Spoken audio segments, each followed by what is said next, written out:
Assalamualaikum warahmatullahi wabarakatuh. Selamat siang. Kali ini saya akan menyampaikan penjelasan mengenai hasil diskusi kelompok kami dalam ruang kolaborasi tentang visi guru penggerak. Kolaborasi modul 1.3 pernyataan prakarsa perubahan dalam visi guru penggerak. Kelompok kami terdiri dari Bapak Eko Widijasta, Sigit Raharjo, saya sendiri, Ibu Indah Winarni, Ibu Yunarti Purwandari, Ibu Endang Puji Astuti, Bapak Miftah Sulistiawan, dan Bapak Mukhlis Tiono.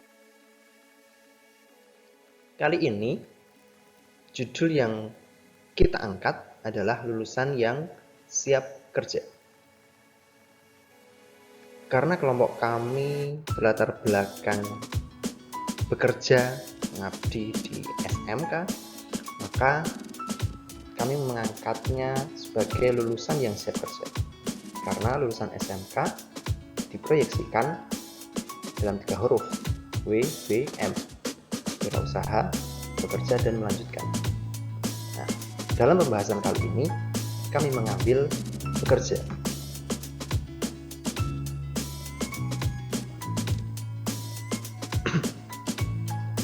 Bab ja. Dalam membuat prakarsa perubahan ini, kami menggunakan bab ja. B. Membuat pertanyaan utama.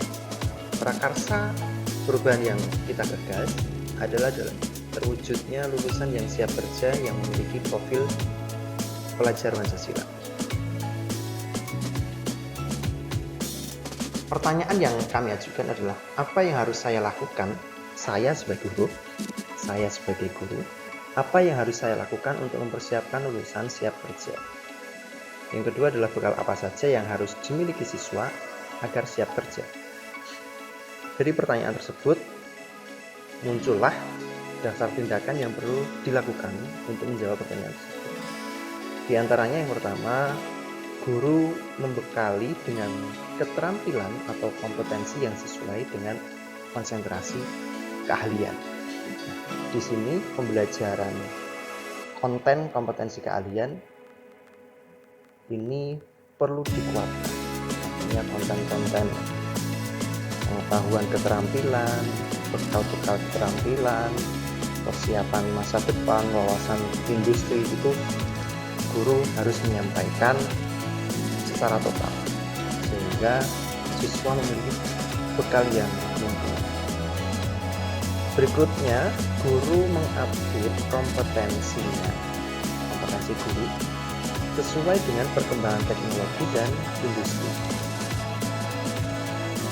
Mengupdate ini bisa dilakukan dengan cara mengikuti diklat, baik itu diklat mandiri yang diselenggarakan oleh lembaga pemerintah, lembaga swasta, baik secara luring maupun daring, belajar mandiri lewat kelompok keahlian, teman-teman sejawat di sekolah, MGMP, dan lain sebagainya. Daftar berikutnya adalah guru harus mandiri, inovatif, membuat jejaring, kreatif, dan bertakwa. Ini sesuai dengan nilai-nilai yang wajib dimiliki oleh seorang guru penggerak. Bab ja. A. Hanya adalah ambil pelajaran. Pertanyaan yang kami munculkan adalah, siapa alumni yang sudah berhasil bekerja atau berwirausaha? Bahkan bisa kita ambil WBM tadi. Siapa saja alumni yang sudah bekerja, berwirausaha, atau bahkan melanjutkan. Nah, kenapa pertanyaan ini kita munculkan? Karena kita berharap bisa mengambil pelajaran dari mereka, dari para alumni itu yang sudah sukses memiliki posisi WBM tadi. Sebagai guru kita belajar dari mereka, dan anak-anak siswa juga bisa belajar. Aktivitas apa saja yang bisa dilakukan untuk mewujudkan lulusan siap kerja? Itu pertanyaan yang kedua. Pertanyaan yang ketiga adalah peluang usaha apa yang ada di sekitar siswa?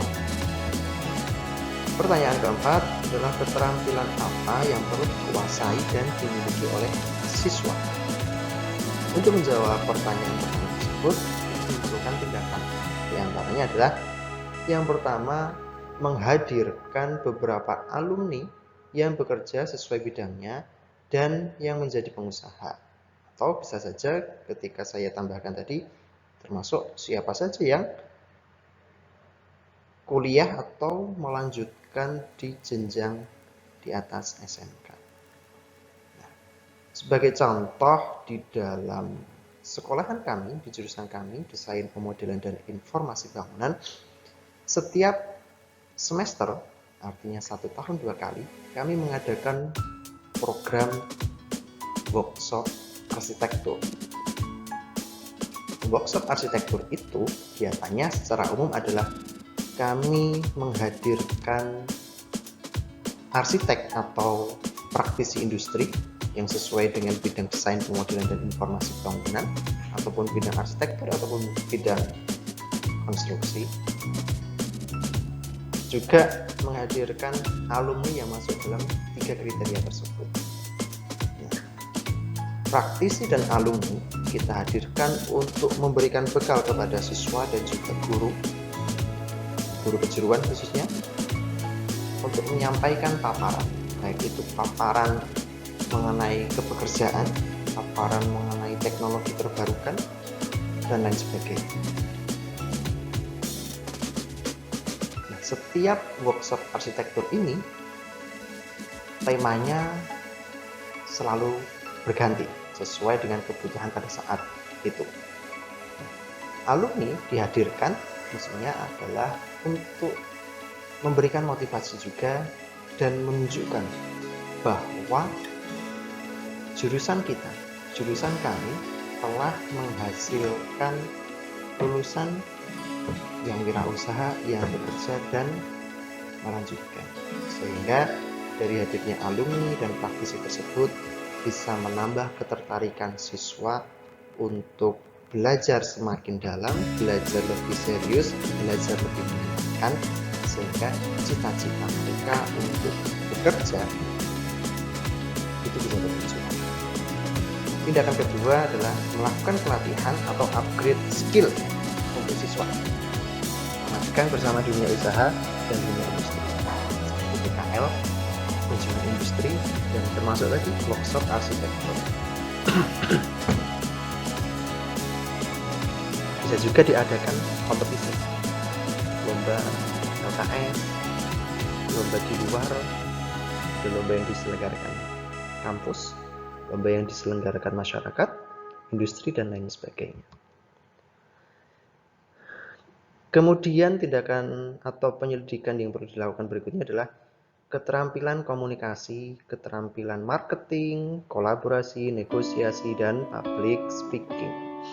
Nah, di sini kami tulis karena berlatar belakang bahwa manusia kita itu tidak bisa hidup dengan sendiri. Kita memerlukan campur tangan orang lain, memerlukan campur tangan perusahaan, pejabat, dan lain sebagainya. Nah, dengan keterampilan komunikasi, kita akan bisa menyampaikan ide-ide gagasan kita kepada orang lain, mengajak orang lain, membujuk orang lain agar sesuai dengan apa yang kita inginkan, tentunya dalam hal yang positif, mengajak pada idealisme dalam suatu pekerjaan, mengajak orang lain untuk bekerja sama untuk mencapai suatu proyek tertentu, proyek pekerjaan tertentu, menyelesaikan pekerjaan, dan lain sebagainya. Bagja. Yang ketiga, G, yaitu menggali mimpi. Pertanyaan yang kami ajukan adalah apa saja proses dan kegiatan yang guru lakukan bila mana berhasil dalam mewujudkan lulusan siap kerja. Tindakannya adalah mengkolaborasikan mata pelajaran lain sesuai mata pelajaran konsentrasi keahlian. Di sini kali ini kita sudah memasuki era kurikulum merdeka, di mana di SMK ada kelompok mata pelajaran kejuruan, kelompok B. Kalau tidak salah kelompok B. Jadi kelompok mata pelajaran kejuruan itu sebagai contoh di fase F, kelas 11 dan kelas 12. Di fase F itu pelajaran kejuruan terdiri dari pelajaran kejuruan sendiri, konsentrasi keahlian, kemudian matematika, bahasa Inggris. Nah, di situ mengkolaborasikan mata tersebut. Di dalam perencanaan pembelajaran kita berupaya untuk berkomunikasi lintas mata pelajaran sehingga didapatkan mata pelajaran matematika yang sudah mengarah pada kejuruan tertentu. Misalnya di tempat kami, jurusan Desain, Pemodelan, dan Informasi Bangunan, mata pelajaran matematika, konten-konten yang disampaikan itu sudah secara praktis mendukung kebutuhan desain, pemodelan, dan informasi bangunan, seperti penguatan tentang satuan, penguatan tentang pembulatan, penguatan tentang perhitungan gaya, dan sebagainya. Sedangkan untuk bahasa Inggris sebagai contoh, kalau di jurusan kami adalah mempelajari atau memberikan penguatan kepada siswa agar siswa bisa berbicara bahasa Inggris secara aktif dalam rangka untuk mempresentasikan hasil karya desain pemodelan kepada klien. Karena harapannya klien, kita sebagai desainer bangunan, kita memiliki klien itu bisa jadi orang-orang dari lokal Kabupaten Magelang, Jawa Tengah, Yogyakarta, bisa juga dari orang-orang mancanegara. Mengingat di Kabupaten Magelang itu adalah merupakan kawasan super prioritas Borobudur. Nah, di situ menjadi sesuatu hal yang bagus ketika bahasa Inggris itu sudah disiapkan untuk bisa mendukung mata pelajaran kejuruan. Tindakan yang kedua adalah memperbanyak pembelajaran yang berbasis proyek. Jelas karena ini SMK, khususnya kalau di jurusan kami sebagai desain, pemodelan, dan informasi bangunan, maka kegiatan proyek-proyek desain itu perlu ditata, perlu diatur supaya sejak dini, sejak SMK itu anak-anak sudah paham mengenai karakteristik pekerjaan desain yang bersifat proyek. Di mana proyek itu dalam proyek bangunan, baik itu proyek desain, itu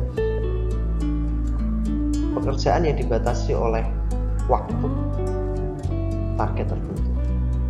Gitu. Kemudian tindakan yang ketiga adalah mengundang guru tamu dari industri atau pengusaha. Ini penjelasannya sama dengan pada poin slide sebelumnya. Mengundang guru tamu, kegiatan workshop arsitektur, mengundang alumni, dan lain sebagainya. Menciptakan kelas industri di sekolahan.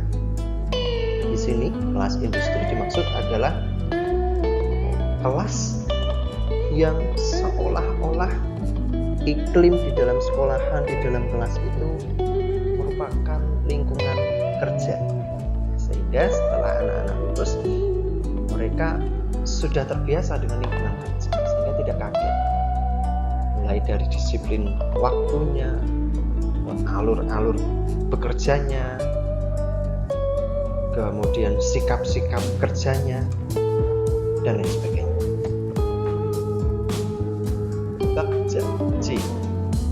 Jabarkan rencana. Dengan menjabarkan rencana ini, ada beberapa pertanyaan yang kita ajukan. Yang pertama adalah, apa praktik baik yang bisa dilakukan agar terwujud lulusan yang siap kerja? pertanyaan kedua, apa langkah yang bisa dilakukan dalam mewujudkan lulusan siap kerja? Yang ketiga, apa target yang akan diraih untuk melihat terwujudnya lulusan siap kerja? Tindakan yang kami ajukan adalah melaksanakan PKL. Ya, ini sudah sesuai dengan program SMK Prakrin atau PKL, sehingga harapannya tindakan yang kita lakukan secara real adalah melakukan link industri, yang mana industri yang kita jadikan mitra PKL itu adalah industri-industri yang memiliki kemampuan teknis yang mumpuni,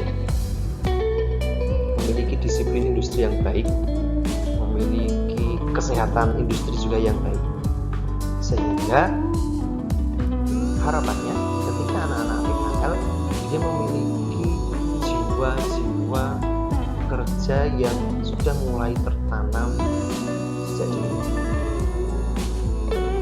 Tindakan kedua adalah melaksanakan kunjungan industri. Ini bertujuan untuk melakukan atau memberikan bekal pengenalan kepada siswa tentang budaya-budaya industri, mengikuti program magang, dan melaksanakan uji kompetensi. Uji kompetensi ini penting karena di dalam, sebagai contoh saya ambil contoh di jurusan Desain Pemodelan dan Informasi Bangunan. Sebagai tenaga kerja konstruksi itu sudah disyaratkan setiap tenaga konstruksi itu harus memiliki sertifikat kompetensi, dan setiap perusahaan konstruksi harus memiliki tenaga konstruksi, serta setiap pekerjaan konstruksi harus melibatkan perusahaan yang memiliki sertifikat dan tenaga kerja yang memiliki sertifikat kompetensi. Dari peraturan tersebut mengharuskan kita SMK harus melakukan uji kompetensi bagi anak-anak kita, baik itu melalui LSP, LSPP 1, P2, P3, dan seterusnya. Sehingga sertifikat yang diperoleh itu nanti akan bisa diakui oleh industri, baik itu nanti secara nasional maupun internasional sesuai dengan kelas sertifikat yang dia miliki. Yang terakhir adalah atur eksekusi. Di sini pertanyaan yang kami ajukan adalah siapa yang bisa mengarahkan dan memantau saya dulu dalam upaya mewujudkan lulusan siap kerja. Pertanyaan kedua adalah peran yang dibutuhkan dalam mewujudkan lulusan siap kerja. Tindakannya adalah kolaborasi dengan pengawas dan kepala sekolah untuk merancang dan melakukan supervisi. Di sini pentingnya peran kepala sekolah dan pengawas sebagai manajer, kepala sekolah sebagai manajer, dan pengawas sebagai pengawas itu adalah memantau kinerja kita, memantau program kerja kita. Selain memantau, memonitor, juga membimbing. Ketika kita mengalami kesulitan, tempat curhat kita, tempat konsultasi kita adalah pada beliau. Yang kedua, melakukan refleksi sebagai evaluasi. Yang ketiga, sebagai penanggung jawab program magang dan PKL. Di sini guru ketika dia bertanggung jawab sebagai penanggung jawab program, maka dia akan mengetahui seluk-beluk program tersebut, akan mampu mengevaluasi program tersebut dan mampu merencanakan program-program tersebut di masa datang. Demikian alur bagja yang kami tawarkan dalam rangka menciptakan lulusan SMK yang siap kerja. Sekian dari saya. Assalamualaikum warahmatullahi wabarakatuh.